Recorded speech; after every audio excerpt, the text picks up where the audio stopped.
Hola, my name is Elias Torres, host of the American Dream podcast. Welcome to season 3 of the show. On this podcast, I talk to underrepresented founders and seasoned executives who have achieved their versions of the American dream. We discuss what the journey looked like, the obstacles they faced along the way, and what they wish they had known when they started. My goal with the podcast is to showcase the many career pathways that you can take and share tactical advice to help you achieve your American dream. I'm excited to kick off season 3 with Liz Agosto, Chief Operating Officer and Head of Cybersecurity Strategy at BNY, Bank of New York Mellon, a global financial services company overseeing nearly $50 trillion. Liz did not originally foresee a career in cybersecurity, but over the course of her tenure, has learned the importance of betting on herself, taking chances, and staying true to what she believes. We talk about all of this and more in this episode, so let's get into it. Thank you, Liz Agosto, for being on the American Dream podcast. What a pleasure and honor. You're the Chief Operating Officer of the Cybersecurity Division at BNY, big bank, top 10, oldest financial institution in this country. And we find a Puerto Rican in the midst. I just want to know your story. Tell me your story. Absolutely. Tell me where you came from. What part of Puerto Rico? So my family's from Aguadilla, Puerto Rico, but I actually grew up in Queens, New York, Yeah. which pretty much, as we all know, is one of the like a melting pot of all these different cultures. So a lot of Latin American and Hispanic folks from all over the world. But I'm one of 6 girls. Grew up in very humble upbringing. We didn't have a lot, but we actually didn't know that when growing up. We had each other. A bunch of us still very very close to this day. Um, I will say that my father taught me the importance of intentionality, obviously from a very young age, being, how important it was to be an example for others. So one of being, as being one of 6 girls, I guess all of this training kind of started at home, in terms of always making sure teamwork and all of that was always a big part. Um, but anyway, I think one of the biggest lessons coming from a Latino household was that my father pushed sort of that concept of, nothing is too big. Don't be afraid to fail. Go for it. Go for it with everything you got, whether 5%, 10%, whatever it is. Just be curious, learn, know what you know, but more importantly, know what you don't know. Don't be afraid to be the person who doesn't have all the answers, and have that sense of vulnerability that you're able to ask questions and be curious. So I learned a tremendous amount of lessons from my parents, and just being fearless, unique. My dad always used to say, make sure that everything you do, whether it's a conversation, whether it's a meeting, first time you're meeting somebody for the first time or whatever, make sure there's an experience, right? That person that you're giving something back. That's important. And everything you do, be intentional because your sisters are watching. So family's always at the forefront. Slow down, slow down. This is a lot you just threw at me. Like that. I mean, like, given my experience in life, every one of those things, there's like an entire chapter or a book on every word you just said. I think I really, God, I don't want to be those stupid like thought leaders or whatever, but you are giving each one of those things, like just the last one, just always give something back, right? It's like, I just would like for people in the audience to like pause, write this down, extract every sentence that you said, and spend a week meditating on each one of those, and trying to even understand. I don't think a lot of people would grasp what you're saying, because each one of those takes a lifetime to learn, right? Um, you said a lot. You said a lot. I mean, it's just like I was. Oh my God, I'm like a little speechless, because what I'm here for is I want people to learn, right? It's like, but you just drop. You're very lucky. I mean, what you Yes. learn from your parents. Yeah. I learned so many lessons. And what's interesting is my dad didn't have like not even a high school diploma. I think he probably had junior high school education, and My mom about the same, but he always said, he was a student of life. And so he said, not to ever waste an experience, like never waste a lesson, or something goes wrong or you make a mistake, Yeah. learn from it, move on. So I think taking an opportunity to just learn from every experience that you have, good, bad, or indifferent, because his life wasn't easy. It was not Yeah. easy at all. I'm in this fellowship in the Aspen Institute, and we just finished our last seminar.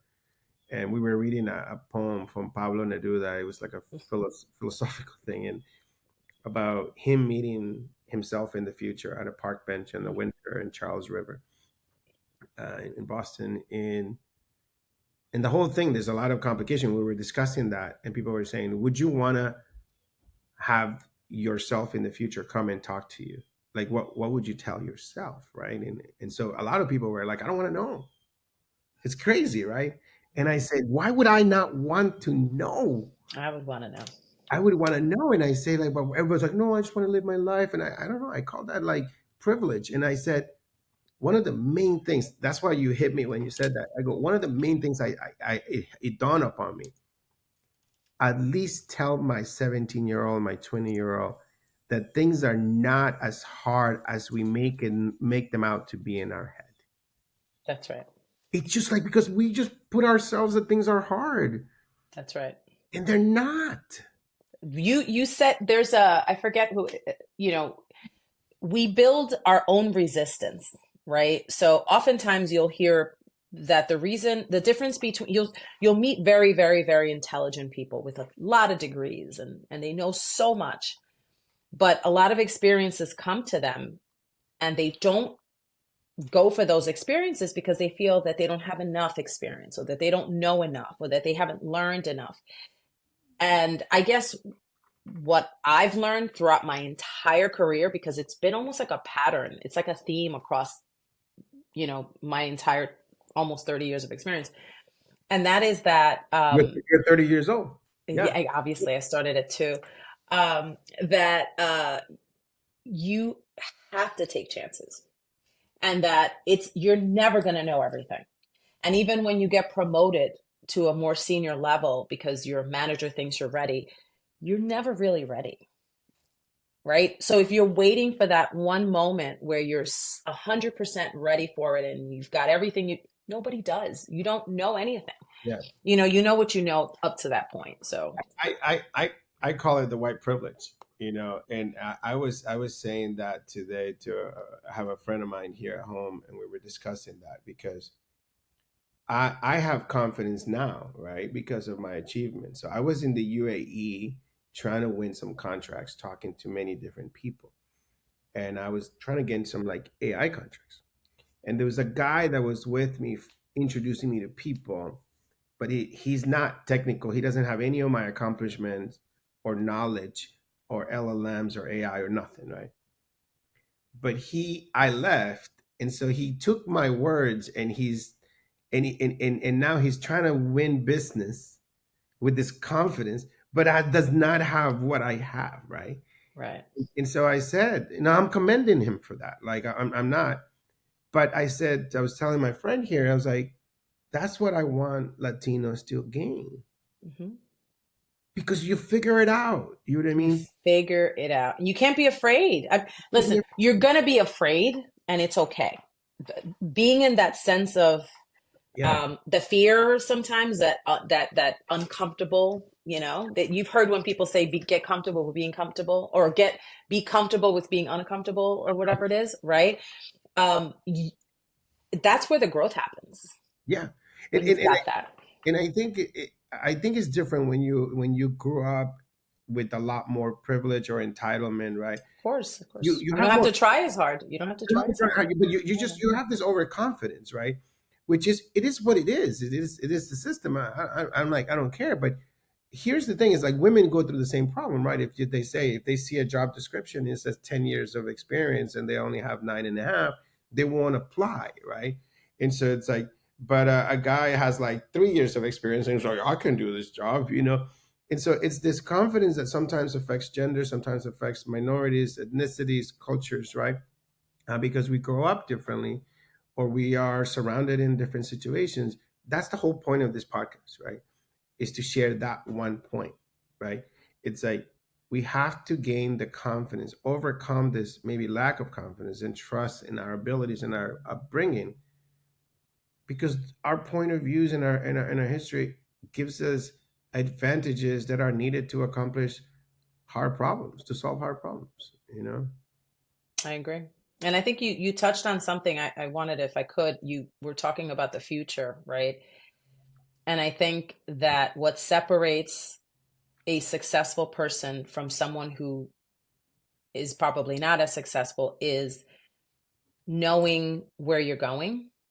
And that requires planning and it requires knowing where you want to be in the future. So for me, it's like, what's my 2.0 experience? Like, Yeah. where am I going to be in 10, 15 years? Because if I know that now, where I want to go and who I want to be, then I'm going to prepare for it and I'm going to be intentional with the decisions I make over the course of my career, the jobs I take, the negotiations I make, and the people I network with, and all of that. So if you don't know where you're going, it's impossible for you to get there. It just is. Yeah. Yeah. So understanding that is really, really important.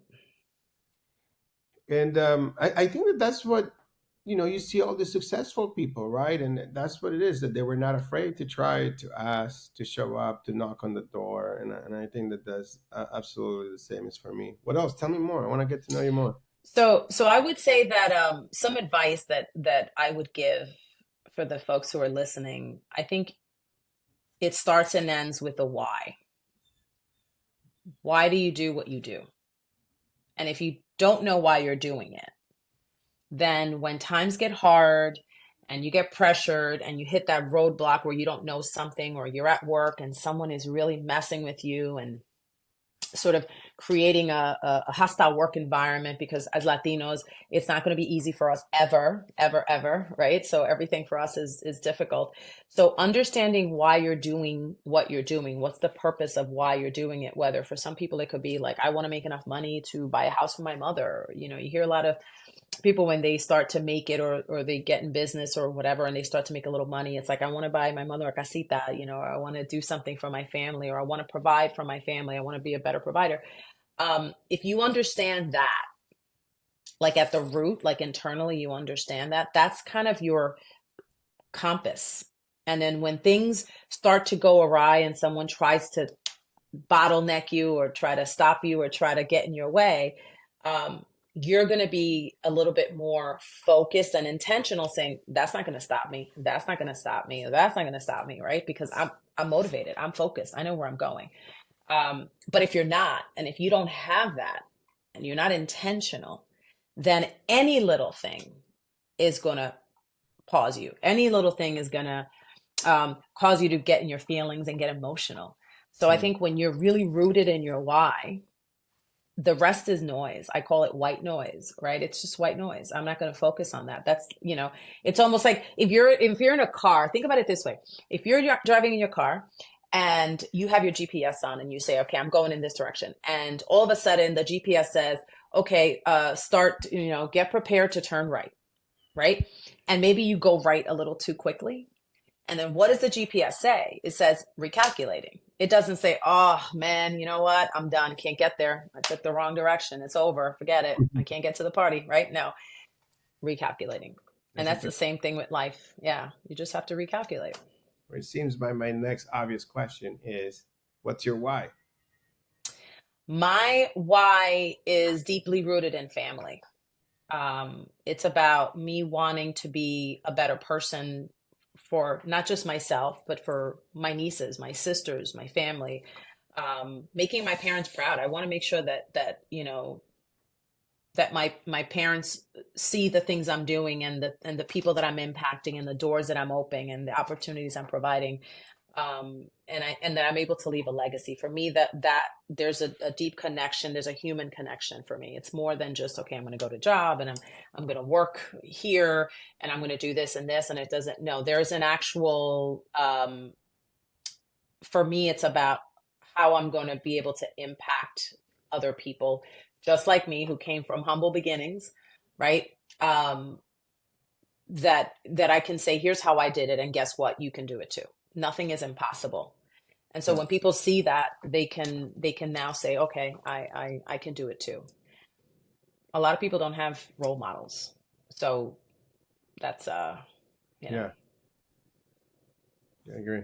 It, yeah. it's tough. I'd say that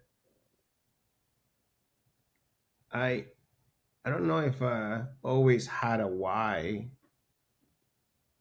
yet I was always driven, right? So I'm trying to like challenge that, right? And just say I know a lot of people don't know the why. I think I get the point that you're trying to say. Your point is that most people, right, that when they're weak is when they get rattled by like a little circumstance Yes, thing at that's right. work, and then That's they're right. like out of whack, and they're like, I hate this job, I'm going to quit, or like whatever. And it's like, and I'm like, why are you being, why are you waffling, right? When Right. there's a bigger purpose. And so like, and so it just seems to me that that's what you're talking about. But I feel like a lot of people just don't have that, right? Yeah. And and It takes a lot. So there's I don't know if, have you ever read the book, Seat of the Soul? what is it? What is it? Seat of the Soul. It's by an author. The guy's name is Gary Zukov.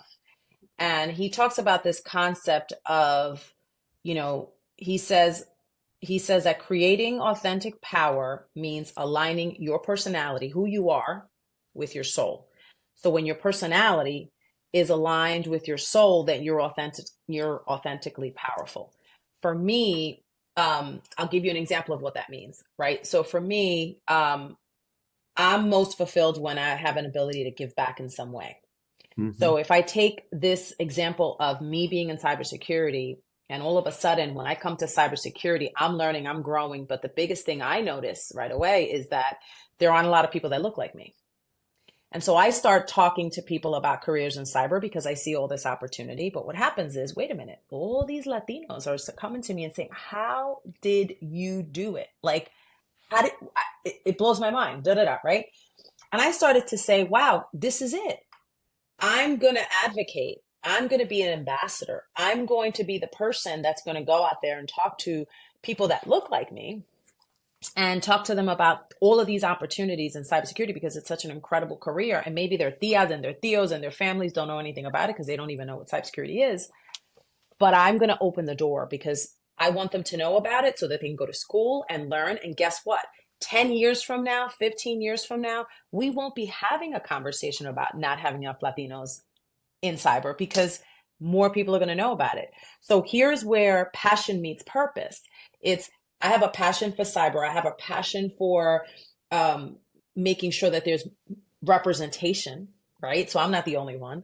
And now I'm marrying that with sort of my love for connecting with people and for, so do you kind of get where I'm saying? And when I talked about earlier, I creating 1,000. that legacy, you get it, right? So that's kind of what it is. It's awesome. Tell me more. What else? Tell me. I want to get to know you more. Let's make a So let's experience.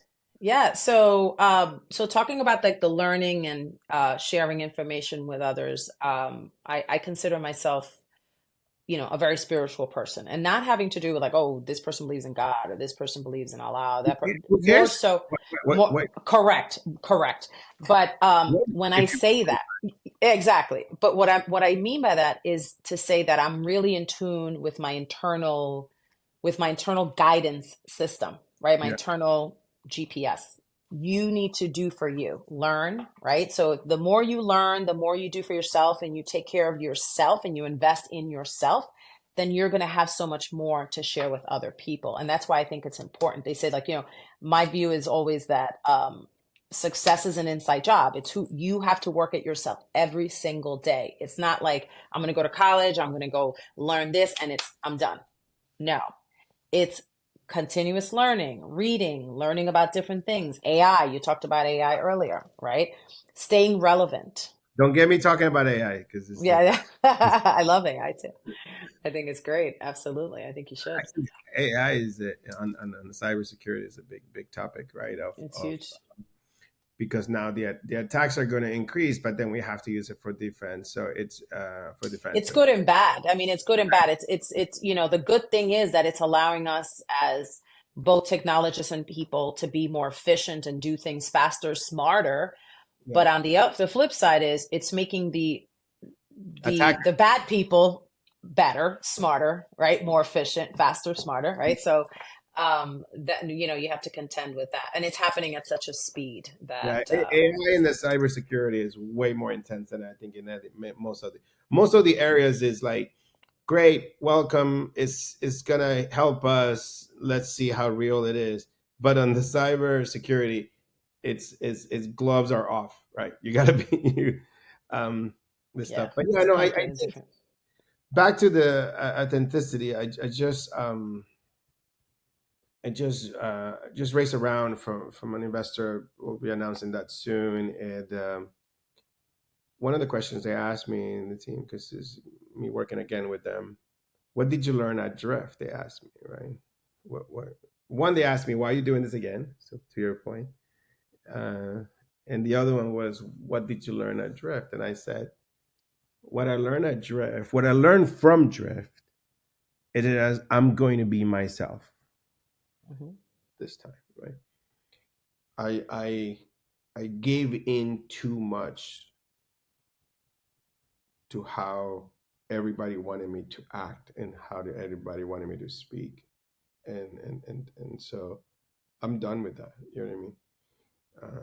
And that's kind of maybe another topic to talk about in the sense of like that's what I was pushing you in the sense of like we're so used to like trying to speak to the audience to make sure that they connect and be like, whatever you do this, we should talk about ourselves. And we're here. You're Hmm. telling me your story. Tell me your perspective. Tell me how it applies to you. Tell me who you are. Why is it for you?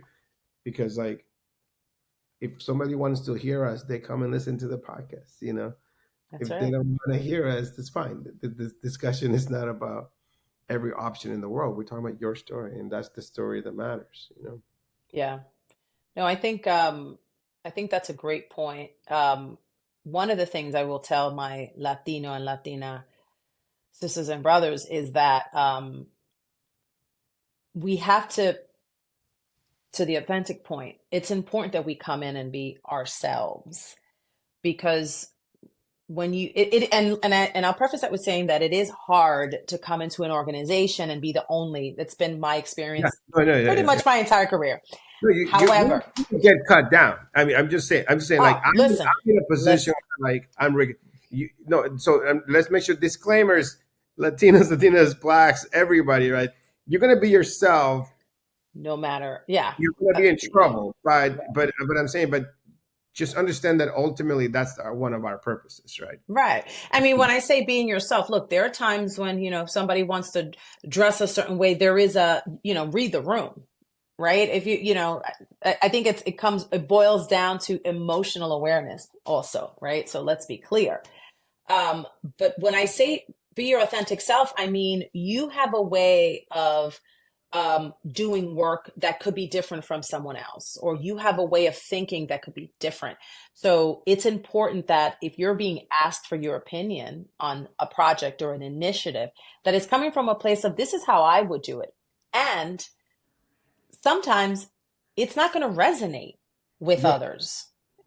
And you have to be confident enough or bold enough, or actually the reverse, vulnerable enough to say, it's not going to be the popular thing, and they're probably not going to agree with me. Chances are they won't. But Yeah.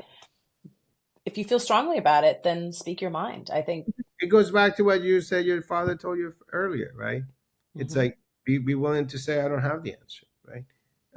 In yourself, and so it's like absolutely, it's there's a lot to unpack here. I don't know if we'll be able to do this. Maybe it should be a whole episode on that. Of like you touch on a lot of stuff, right? You just touch on how we dress, right?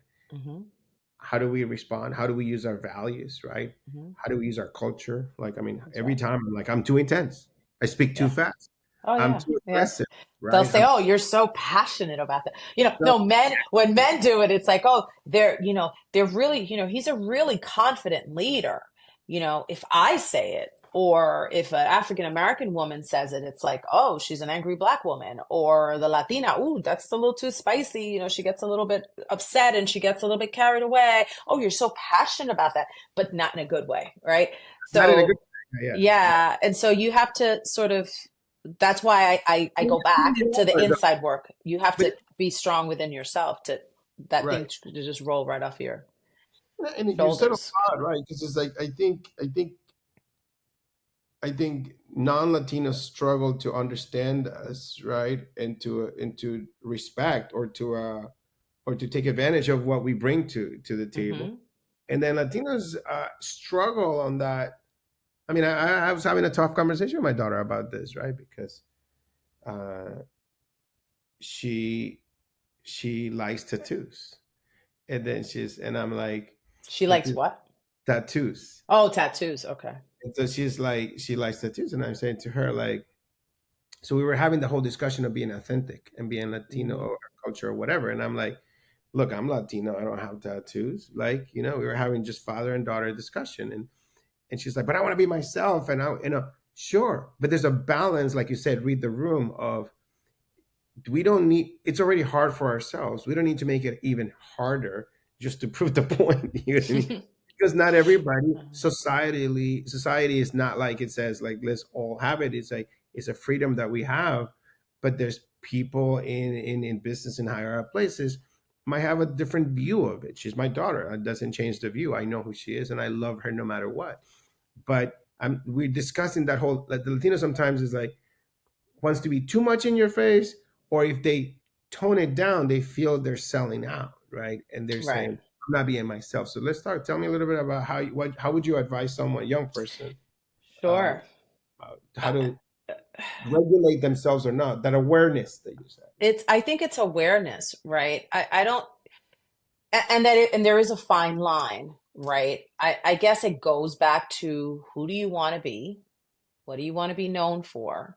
What matters to you? And knowing what the future you is going to want to do ultimately, right? So, unfortunately, it's like anything else. Biases are going to exist. So, if you walk into a room, and trust me, I have nieces and nephews that like the tattoos as well. It is, it's a thing.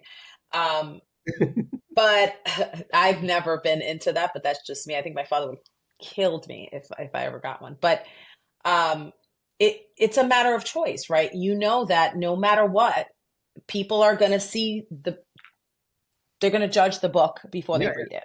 It's exactly. always it is what it is until somebody has the opportunity to get to know you as a person. So I would say just again understand that everything in moderation. If you're going to start getting tattoos all over the place, you know that if you're going to go into certain rooms and environments, then don't be upset that they're going to look at you a certain way and judge because that's just going to be it. We've all done it. We've all done it. We all have biases. I'm sure you'll see a Real, woman drive a woman will drive and cut you off and you're like, oh, women can't drive. I've heard people, you know what I mean? Or we all do it. We I cut all, off a lot of people. right. I'm pretty bad. Quick question. I love this conversation. Uh, yeah, we could talk for hours. We need to talk more. What's the biggest call to action? What can we leave for the audience and tell them about what you've accomplished personally and what they should try to imitate from you because you're a role model for us. Thank you. I would say don't be afraid to take risks, be intentional, be curious, but more importantly, trust yourself.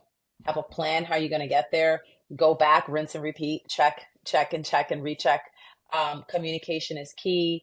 And I would also say don't be afraid to advocate for yourself. So be the one to say, hey, I did this and it was hard or whatever, but I did it and this is how I did it. Like, don't wait for someone else to give you the accolade.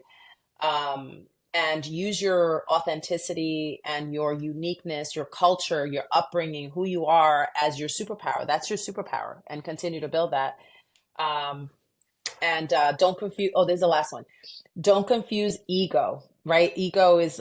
Some people think that confidence is being egotistical. Right? Ego is. There's a big difference. Confidence leads to success, but ego leads to self sabotage, which means ego is thinking that you know everything, and sometimes we wear that as a mask because we don't want to be judged as Latinos or as a person of color or whatever. So just understanding the different perspectives, be vulnerable and ask questions. It's that we have to grow. We have to be learners of life like your father.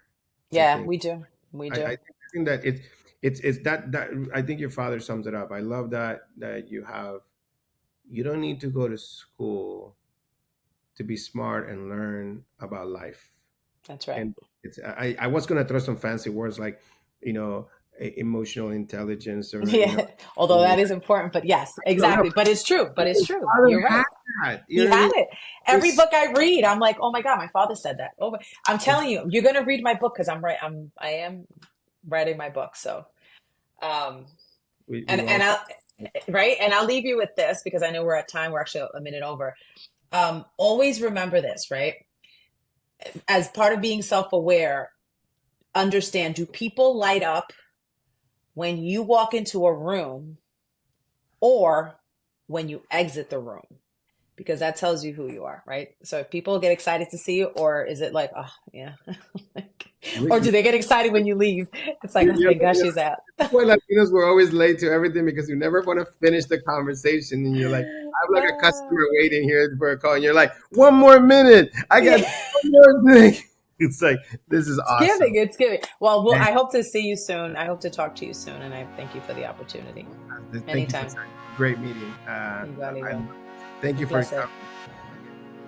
Thank you for listening to the American Dream Podcast. Make sure to subscribe so you never miss when a new episode drops every other Tuesday.